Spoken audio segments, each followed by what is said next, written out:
அனைவருக்கும் எனது அன்பான வணக்கம். திருவள்ளுவர் இயற்றிய திருக்குறளில் பொருட்பால் அதிகாரம் 40 கல்வி 395வது குறள். உடையார் முன் இல்லார் போல் ஏக்கற்றும் கற்றார் கடையரே கல்லாதவர். செல்வர் முன்பு வறியவர் ஏழை மக்கள் ஏங்கி நின்று யாசித்தார் போல கல்வி உடையார் முன்பு வணக்கத்தோடு பணிந்து நின்று கற்பவர்களே உயர்ந்தவராவர். அவ்வாறு கல்லாதவர்கள் தாழ்ந்தவரேயாவர். எப்படி படிக்க வேண்டும் என்பதை ஓமை கூறி விளக்கத்தோடு கூறுகிறார்.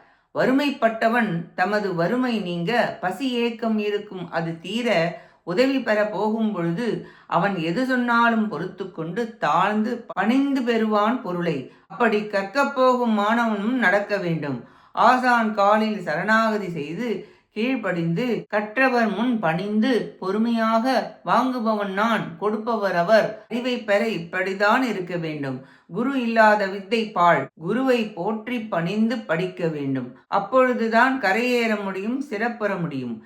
இக்குறளால் கற்றாரது உயர்வும் கல்லாதாரது இழிவும் கூறப்பட்டன. நன்றி, வணக்கம்.